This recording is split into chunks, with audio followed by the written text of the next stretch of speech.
Pirmieji šiandien Krašto apsaugos ministerijoje įvyko Lietuvos Krašto apsaugos ministro A.Anušausko susitikimas su Liuksemburgo gynybos ministru F.Bausch.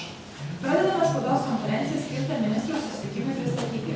Spaudos konferenciją pradės ministrų pasisakymai. Gerbiamas ministrė,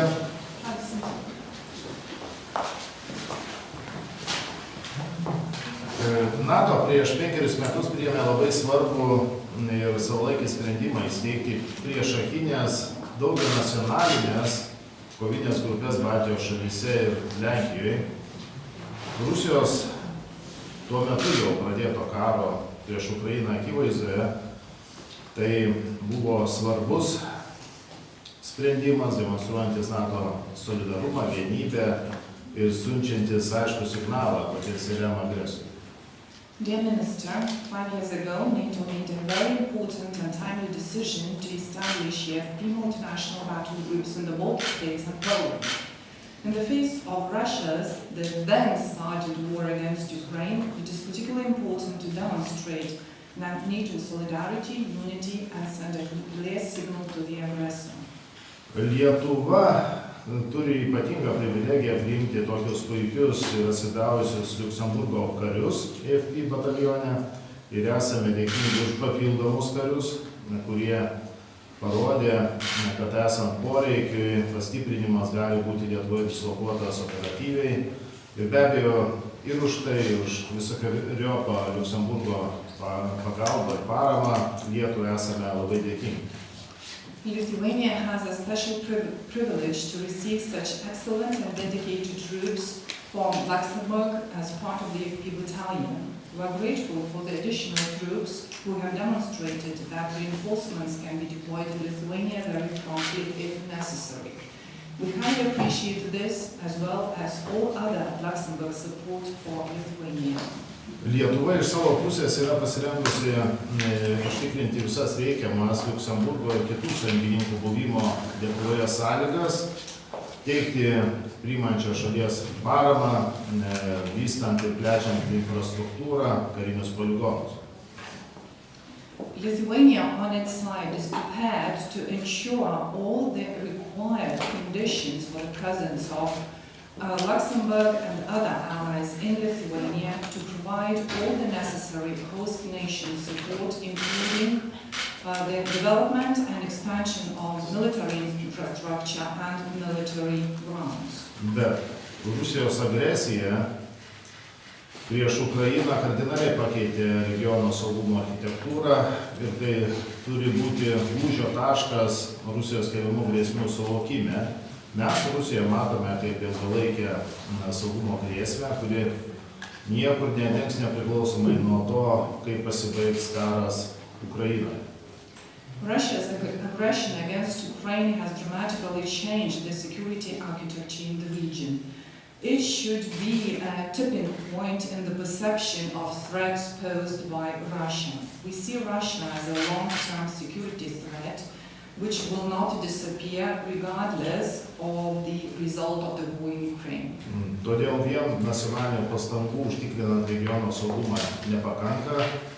Artėjančiam Madrido viršūnių susitikime tikimės esminių sprendimų dėl NATO rytinės dalies gynybos sustiprinimo, tame tarpe dėl FP didinimo iki brigados dydžio vieneto, patikimos oro ir priešraketinės gynybos Baltijos valstybėse ir be abejonės privalome sutelkti jėgas, nors mūsų valstybės nėra didelės, bet jos NATO šalis, sutelkti jėgas siekiant bendrų tikslų. Dėkoju už buvimą čia, ginant alijanso principus, vertybės ir mūsų saugumą šiandien ir ateityje. That is why national efforts to ensure regional security alone are not sufficient. At the upcoming Madrid summit, we expect substantial decisions on strengthening defense in NATO's eastern flank, including increasing the FP to brigade-size unit and ensuring credible air and missile defense in the Baltic states. Although all countries are small, they are part of NATO. Therefore, we must join our forces to achieve common goals. Thank you for your presence in defending the principles and values of the alliance, as well as security of all of us today and in the future. Ačiū ministrė. Dear Minister, the floor is yours. Thank you very much, dear colleague, dear Rina. First of all, I want to thank you for your warm welcome that you offered us here in your country. And my presence here today is also an act of solidarity with you. I had a chance to visit our soldiers yesterday in the camp. And like I said to you in the meeting that we had just a few minutes ago, our presence here, our soldiers here, they are doing their duty because they defend not only your borders, but also our borders, because you are really the border of the European Union, and that must be the red line for all aggressors that are on the other side of this border. So we never doubted about that it should be necessary to send our soldiers here and even reinforce our presence here from the moment on when NATO decided to really reinforce the battle group that is presented in your country to help you secure your country and especially the borders of the European Union. So I think that we have... sorry, you must... That's fine. It's okay. So I think that our collaboration is already on some point historical and should continue, because we see the Baltic countries as not only important parts to defend the European Union, to secure the European Union, but also as friends, and especially because you are a country that is from the size very similar to Luxembourg. You are bigger than Luxembourg, but you are also a small country, and I see it as our duty to help especially small countries. So that's why I offered you this morning to provide you with other help, especially in the cyber domain, in the space domain, where we can provide you with a lot of services that can be very useful to do the job here and prevent the conflicts and really stop it's right that the borders of the European stay secure. Like you said it already, the aggression of Russia against Ukraine is unacceptable, and we must do everything to stop this aggression and really to try to do everything that the ideas and the wishes of the Russian leaders, Mr. Putin and his government, will not be fulfilled. So Ukraine must stay a free country, and that's why we have to work to stop this aggression. So thanks again for our collaboration that we have, and our teams will stay in close contact in the next months to really deepen these contacts that we have. Thank you. Ačiū ministrams. Dabar pradedame klausimų sesijos dalį. Prieš užduodant klausimą prašau prisistatyti, kokį žiniasklaidos priemonės savaitę ir kam adresuojate savo klausimą. F.Bausch, nes Now it is time for questions and answers. Before asking the question, please introduce yourselves, what media you represent, and whom you address the question to. O klausimą versit, ar ne? Taip. Išversis. Versit, ne? Tai aš Lietuvos ministrui turiu klausimą dėl Baltarusijos. Baltarusija pradėjo neskelbtas karinės pratybas, ar jos kelia kažkokią grėsmę Lietuvai? The question to the Lithuanian minister, and the question is, Belarus has started undeclared, unannounced military training. In Belarus, does it pose any threat?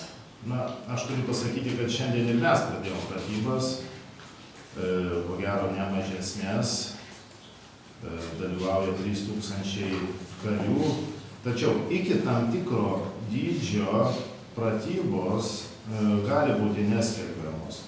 Nuo tam tikro dydžio karių skaičiaus jos yra deklaruojamos, kviečiami artimiausių šalių atstovai.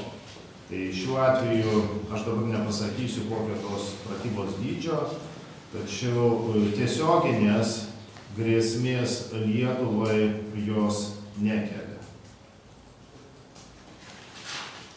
I should start by saying that we also started military training, military exercises today, which involves 3,000 troops. And I would like to note that it's not necessary to announce about military exercises depending on the size of them. I can't provide more detail about it, but it depends on the size, how many troops are participating, and so on. Usually the representatives from the nearby countries are invited to such exercises. And in this case, I don't think that these exercises in Belarus pose any direct threat to Lithuania. Ačiū. Kitas klausimas, next question. Okay. I'm Mirasolo from the Liuksemburgo Didžiosios Hercogystės. It's journalists. Our defense minister said we need to do everything in order to prevent emotional suffering in Ukraine. I've been asking this question yesterday to your Latvian homologue. Do you think that we do enough? I think militarily we do quite substantially something, but financially there have been always discussions in Luxembourg that could be done more. For instance, the finances of oligarchs from Russia to make them much more transparent, and other questions such as the vote for a gas embargo from Russia and Luxembourg that could be imposed. How do you see that? And could you give me a thoughts on that, please? Thank you.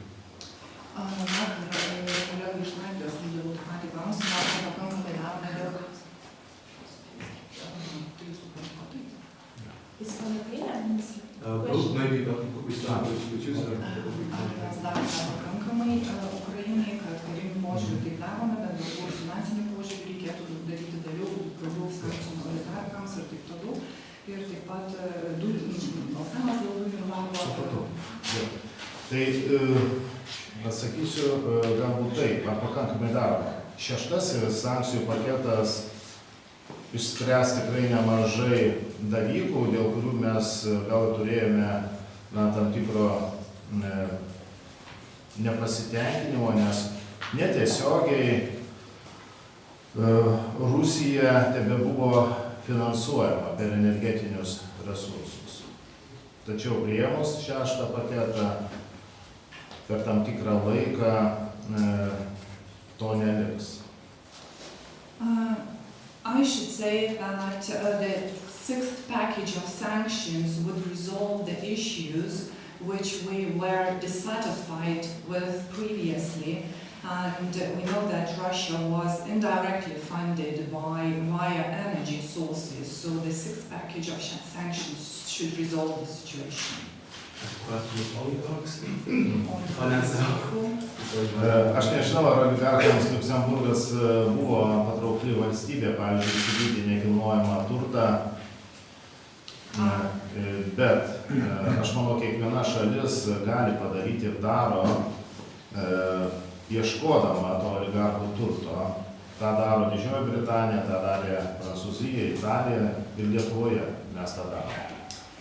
I don't know whether Luxembourg is an attractive country for oligarchs, and I don't know whether it's attractive for buying real estate there, but I believe that every country can do a lot, and the UK, France, Italy and Lithuania has already done a lot in tracking the property owned by oligarchs.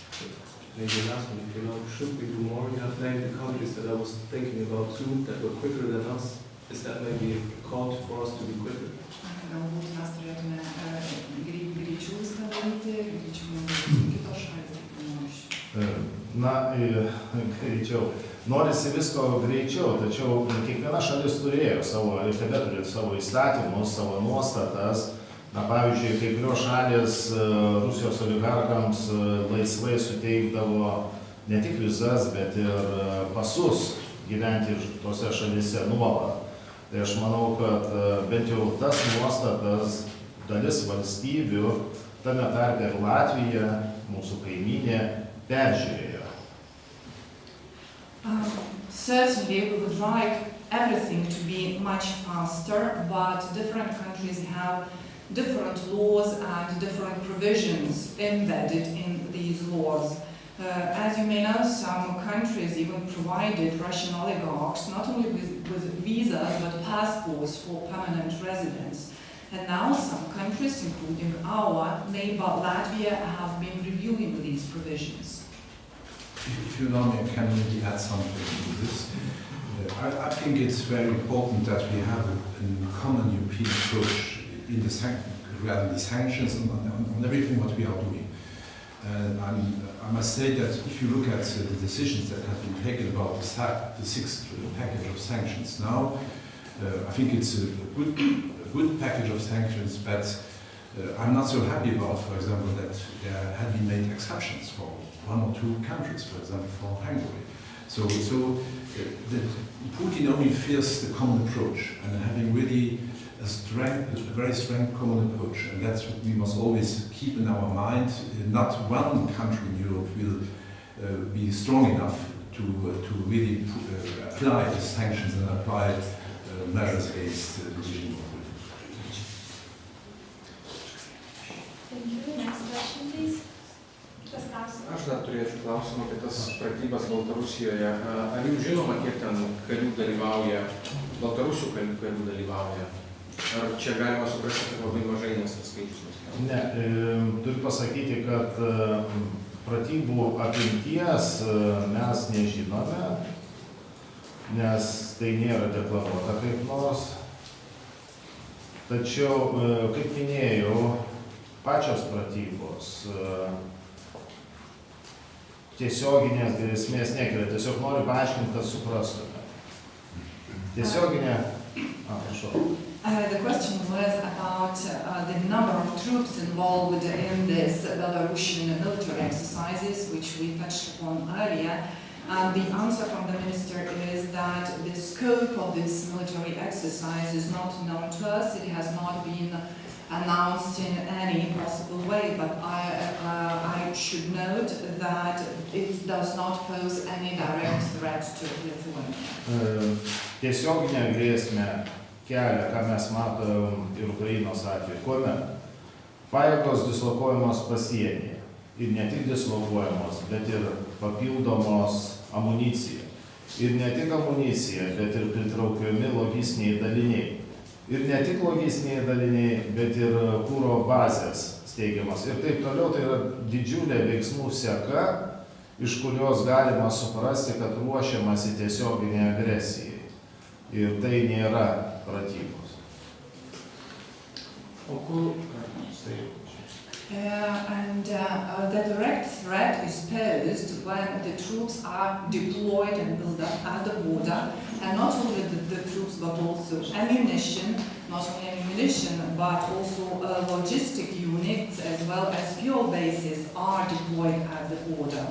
And there is a certain sequence of actions which shows preparations for the aggression, and this is not about military exercise. Next question. A.Anušauskas, Liuksemburgo Didžiosios Hercogystės. Ministers, would you say that in the past the Russian threat and the warnings coming from countries like Lithuania have been underestimated in the western countries of Europe? Clearly, yes. Especially the western countries of Europe and also my country. I think today that we must say that we were too naive about what represents the power in Russia, and we always saw the danger, that's clear, but we were a little bit naive about how to go against this danger. And there, countries like Lithuania and the Baltic countries in general, with the border and the history that they have with Russia, they had other experience that we had. And so I think that we can only learn from you.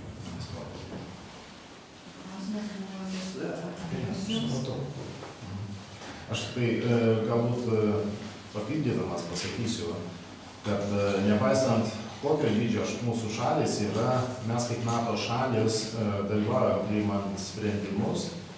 Ir kai tai liečia mūsų saugumą, mes savo susitikimo metu nemažai kalbėjome apie būsimą Madrido susitikimą ir lūkesčius, kaip turėtų būti sustiprintas saugumas atsižvelgiant į dabartinę situaciją.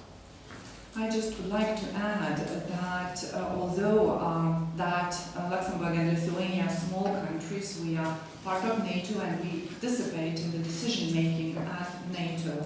And when we discussed the security in the region, we talked also about our expectations to Madrid summit in relation to the defense and security of our region. Thank you. Any more questions? Dar galima? Prašom, paskutinį. The last one. Ask the question for Luxembourg. How much troops you have in Lithuania? In your country? In Lithuania. At the moment, we have in Lithuania 6 soldiers, a transport unit, a logistic unit, and also we have also material trucks that we provided to the troops. And we can go up because we adopted regulation to send the soldiers here. We can go to 10, and then we must see that depends also what we decided inside of NATO at the Madrid summit even more. But you must see we have an army. Our army is around 1,000 soldiers. So if you see what the contribution that we are doing in boots on the grounds, it's already a lot for us. Are you going to increase somehow the forces here in Lithuania after the Madrid summit? Sorry? Are you going to increase the forces in Lithuania? And that depends a lot what will be decided in Madrid, because what is clear, I really support your minister and your government in the direction that we have to protect more the eastern flank. That it's not only Lithuania, it's also the other 2 countries that belongs to the Baltic region. And that we must see how we will organize it at the end of the day. But it's important that I think we should increase the presence here in the regions. Aš tik gal pridėsiu, kad Liuksemburgas yra šalis, kuri nuolat siunčia karius į F.B. batalioną nuo F.B. bataliono susikūrimo. I just would like to note that Luxembourg is the country which has been deploying its troops to the F.B. battalion since the very establishment of this battalion. Thank you. Ačiū visiems už dėmesį, ačiū.